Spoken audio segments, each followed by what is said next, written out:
There's one decision in every AI project that separates the companies that get an ROI from the companies that burn six figures and have nothing to show for it. And most operators get this wrong because nobody explains the options honestly. My name's Isaac Hicks, founder and CEO of Autonomy, and I've spent the last 6 years doing tech modernization and artificial intelligence builds in the mid-market. Over that time, I've used technology to drive over $50 million in wasted spend back to the bottom line. Now, this is part 2 in a 3-part video series about how to make sure artificial intelligence actually generates a return in your business. In part 1, we went over the best use cases for AI versus use cases that look good but may not be so good, so please check that out first if you haven't seen it, because this video assumes that you have an AI use case defined and you're ready to talk about the logistics of getting that done. So when it comes to the AI space, you really have 3 options as far as getting this done. The first option is going to be to buy something off the shelf. Now, what this looks like is taking a look at your problem, consolidating requirements around that problem, and then just simply going online and finding a solution that appears to fit that problem.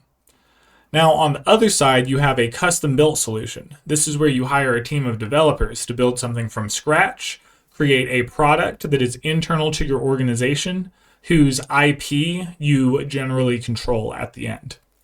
And then lastly, in the middle of the road, you have the configuration.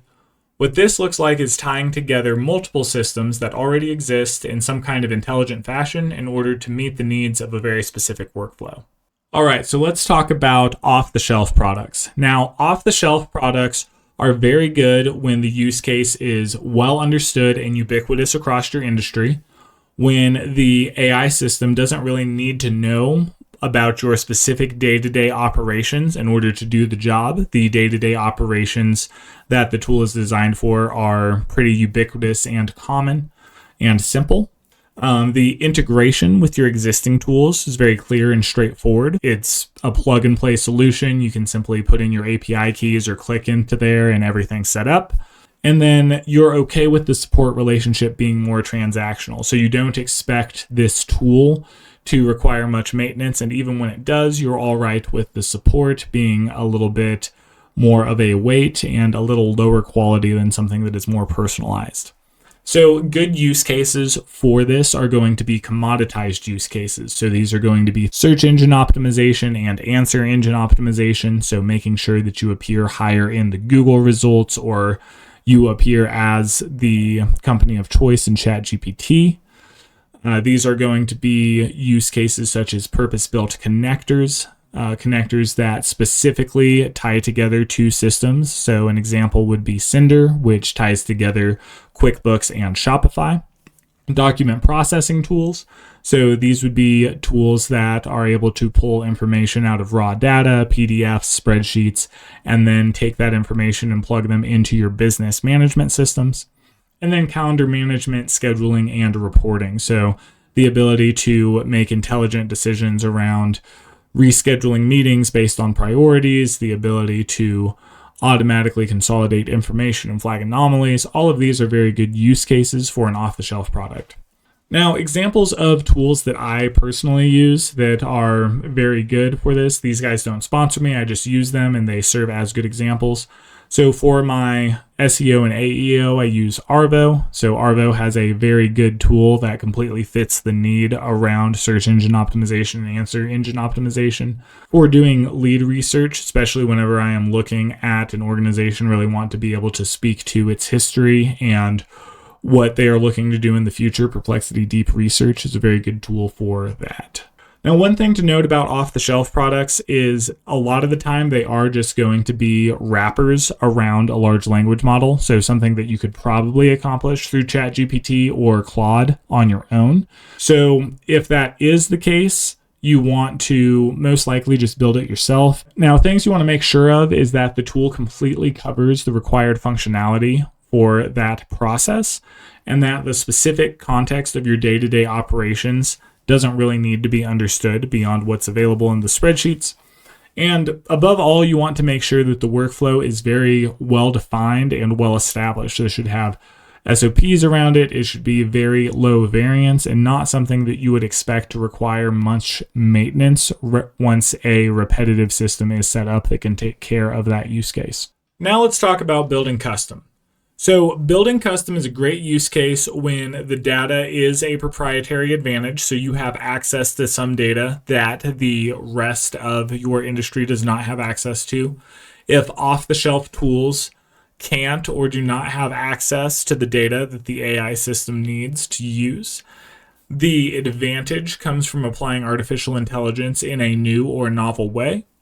And you have the budget, time, and patience to do this initiative because it is something that is part of a grander company vision that aligns with your longer term goals. To be completely transparent about what this looks like is, at the very least, even at an MVP level, in order to get a custom project that you are actually going to find acceptable as a mid-market operator, you're looking at least 3 months and $75,000 worth of custom development. This is a very large, very lengthy process, and a lot of the process is in the logistics because you will need to gather the requirements formally and put together a project team.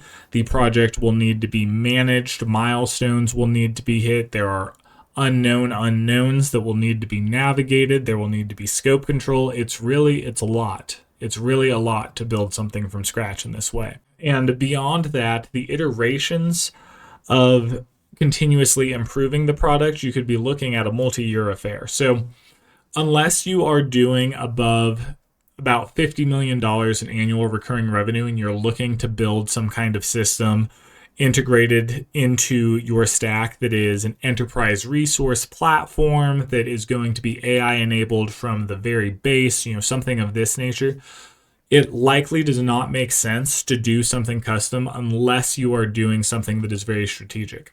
One of the biggest mistakes I see in this space is organizations thinking that they need to build something custom when really all they need is a configuration of multiple applications, which is something we'll get into in a moment. In general, custom application development really only makes sense if you are using the custom developed tool in order to create a moat of some kind, a competitive advantage, capability growth. It's part of an exit valuation strategy, something of that nature. If you are looking to build a use case that truly doesn't exist yet, which is actually more rare than you would expect, or you are building the AI as a product that is specifically meant to be resold to other organizations or to consumers as a SaaS product. All right, and finally, we have the middle ground, the configuration project. So this is where most operators are actually going to get the most bang for your buck, and this is kind of the secret sauce as far as getting an ROI on an AI project is concerned. So what a configured implementation looks like is we're going to take one or more existing software tools, and we're going to tie those together with some kind of intelligent middleware system that is going to be able to manipulate data on all of the systems that it is connected to. So it might be able to read data, it might be able to write data. If it's connected to an email system, it might be able to send an email, things of this nature. So what this looks like in practice is either having some kind of user front end where, as far as an end user is concerned, it feels like a custom software solution, but under the hood, it's actually just a series of API calls and maybe some simple logic related to how the data moves back and forth between these products. Or it's going to be something that exists entirely in a middleware space where it's triggered by some event that happens in one of your business systems, and the entire workflow completes on its own without any user interaction. Either way, the core concept is that we have a nucleus, like a core tool that is built that is relatively small, that simply contains the logic by which all of these other tools that already exist and already do specific jobs function. So the beauty of this is that we're not building custom software because the software isn't the custom part. The custom part is the integration pathway. And so while you will need some discovery, you'll need to really define what that looks like, choose those tools, you'll need to go through this process. You're not going to have to go through the process of clearly defining requirements and iterating on a user interface to make sure the user interface looks exactly the way that it needs to and contains all of the functionality. You're not going to have a huge user acceptance testing burden. You're not going to have to manage scope control and unknown unknowns and navigating a changing situation. So This process is something that is going to happen on the order of weeks to months as opposed to months to years, which is what you're looking at in a custom project. Operators typically get the most value here because there is a drastic reduction in cost and in time. And as they say, simple scales, complex fails, and an integration path like this is really the simplest way to get the job done in the vast majority of cases. Another benefit is that all of the tools that you're using to do the heavy lifting are tools that already exist and are battle tested, and so these are tools that you can reliably say are going to be stable. You do run into edge cases with these tools very infrequently, but most of the time this is going to be a far more stable solution than the first couple iterations of doing something that is custom. And then finally, whenever you're speaking to somebody who is performing this kind of configuration, you're typically going to be speaking to somebody who is a operator first and a technologist second. And so they're going to be looking at your problem from the root and then designing the tool stack that solves that issue, rather than looking at a custom solution, a set of skills, or a product that already exists and trying to work backwards from the product or the set of skills to the business problem. So getting to work from the business problem out instead of the technology in. And that has a variety of benefits in terms of ease of communication, proper understanding of requirements, things of that nature. So the reality of the time is that an AI solution is typically nothing more than just a couple cleverly designed workflows with AI at very specific juncture points to either bridge the gap between computer and human communication or transform and standardize data in some kind of way to make sure it's compatible with the system that it's going to go to. And that's really it. Now look, obviously I'm a bit biased because I run an AI company and I literally sell custom builds and the configuration path for a living. That's something you deserve to know. But a lot of the time when I meet people, they don't even really need somebody like me. We talk through their problem. It turns out there is a solution that already exists on the market that fits their problem exactly. I help them set it up. Maybe there's a couple little things that we change, but other than that, it's as simple as that. Where you really need somebody like me is when the solution is complex, there are a lot of moving pieces, the workflow is variable, the solution path is not super clear, and you need somebody who knows how to dig into the operation, really understand all of the cases that you're trying to solve and what those look like, and can create a solution that actually captures all of those cases and doesn't end up just making more work. Because especially in the AI space, a bad solution is typically worse than no solution at all. All right, so if you're serious about applying AI in your business and you don't already have an AI team on staff, then you're going to be buying something.